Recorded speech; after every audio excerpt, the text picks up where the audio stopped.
Hi guys, this is Lydia the lifestyle coach, and I have a fun treat for you today.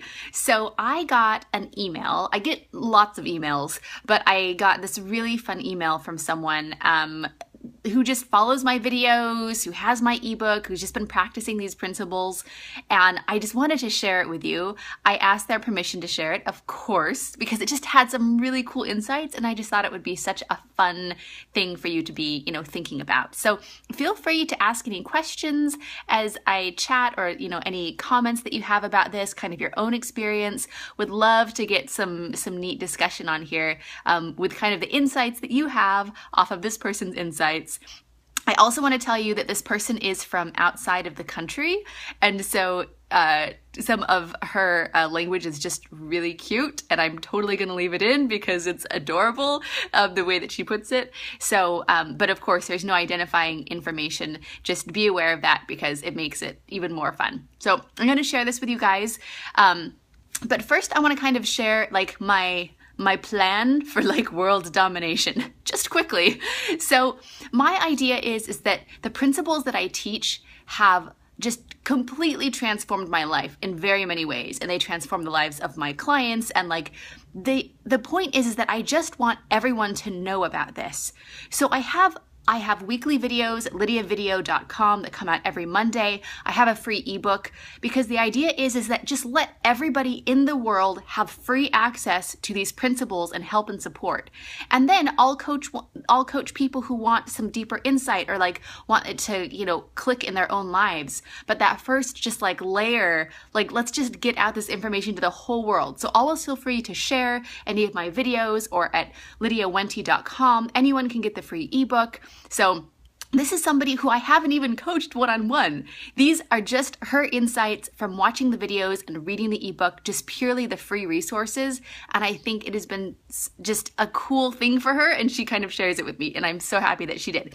Okay, so the subject is some shares about my little milestones since I met you. All right. She said, "Dear Lydia, I just wanted to share some insights, thoughts, and little milestones I experienced since I stick around with your principles. But first, I really want to thank you for your bravery to do and to share your journey, being so honest with it, and being a natural role model to us who want to find their way out of food and body craziness. Thank you. That's very sweet. The first thing that made a big change for me was the decision to never restrict myself again. I remember this key moment when I came home, and as every day on my way up to the steps to my place, I live on the 4th floor, the no elevator, the whole thing started over again, as every day. Will I fall into my refrigerator again as soon as I open the door? Or will I make it this time to not to eat immediately when I come home? I'm hungry right now, I shouldn't eat, it's just a bad habit, I'm strong enough to resist my habits, and so on and so forth. But there was this voice inside me that just wanted a cookie, spelt C-O-O-K-Y, adorable. The more I tried to talk myself out of the cookie, the bigger and stronger became the voice, almost like a big, black, foggy monster all over the place. It took over my brain. I understood that this is not working. So just that recognition is so awesome.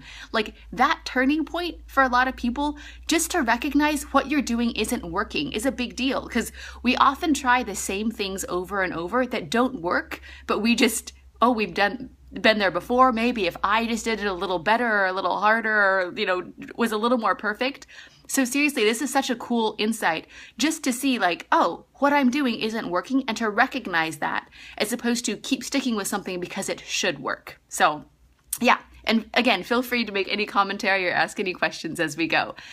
For those of you just turning in, I'm reading this really fun email that one of my followers sent me, and they're from out of the country, so it's adorable as well. Okay. And suddenly I remembered your phrase, "You can still eat the cookie, but not from a crazy place." And I felt how my whole body relaxed and a deep breathe came over me. So I said, like talking to a little child, "Sure, you can have a cookie when we come home!" Exclamation mark. "You can have 2 or 3 cookies." And the whole scenario changed. The monster immediately turned into a little child or a little dog wagging its tail. I came home, put on my shoes and my jacket, and ate the cookie, and another half, and was done with it. I feel so good and easy. I felt like a real adult, maybe for the first time in my life. I want a cookie? Yeah, let's have a cookie. That's what a child feels about food. You can make choices from a jumpy place, wherever, whenever.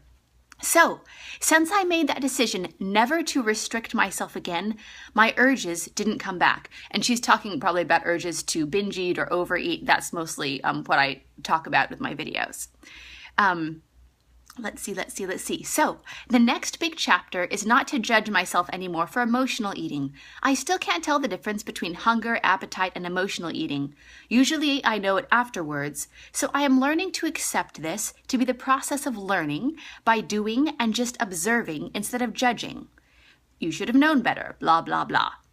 Accepting that I'm not always doing good choices on food is part of my recovery. Yes! Do you see these beautiful insights of like, oh, I'm just realizing that I don't need to be perfect. This is just part of the practice. Like, oh, look at this fun thing that's happened because of, the things I've done so far. And here's where I see that I would still like to go, but I think it's all just part of the process. Like, this is the attitude of recovery that I see with, the clients that I coach. So this is really, really cool stuff. Oh, thank you guys for all joining. This is so, so fun.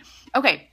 So again, for those of you just tuning in, I'm reading this email that somebody sent me that is a follower of my videos. Okay, but the biggest change is that taking place inside me now is being relaxed about my body. I am quite your size, and this is very helpful to me, having a role model in about my size. Just personally, this is a little bonus because it helps me to apply from you. I think she relates to me. And it is a wonderful size, like every other size, to live a healthy life and to do all the things I want to do. I can do sports, I can go for a walk, I can sing, I can dance, I can feel, I can connect with people. I love this so much, and it makes me feel good. I love that. All right, so here is the next big chapter that I'm about to open. To connect instead of fitting in. Oh, isn't that beautiful, you guys?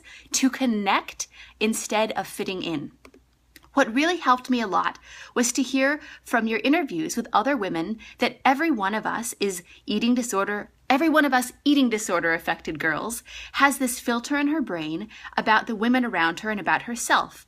For example, your story about when you were in the mall, where you would just see the stereotypes on the wall and those two girls who were skinnier than you. Well, now you see the diversity of real human individuals all around. So this was a story that I talked about in an interview, I believe, I don't know. It might have been with Isabel Voxen Duke. It might have been with Kayla Prinz. I have interviews at lydiavideo.com. But this is a story that she's talking about where it's just like when you have that filter of only seeing people skinnier than you see the posters on the walls. Oh, all those people are skinnier than me. And then you see the real people. You just see the ones skinnier than you. It's literally like your mind looks for what you ask it to look for and what you've looked for before. So it's a very interesting thing to see that shift happen for you. Okay, so I realized that this permanent checking out on other girls' body is part of the disease. It isn't me. And I have proof that it isn't me because I wasn't born like that. So this idea of being skinny came to my brain like a virus and took over. So now every time those thoughts come up like, oh, she's quite shabby, she should lose some weight, or damn, she's so skinny, I hate her, are not my thoughts. They are the thoughts of the mental virus. Oh, this is so good. Okay, so after I realized this, I felt so much better about myself. So I don't need to judge myself anymore for judging others. I just realized, oh, there it is, the virus chatter, and I can smile about it. This is beautiful, beautiful. All right, I still have struggles and some hard days and fat attacks. That's how we call it in the country that she's from.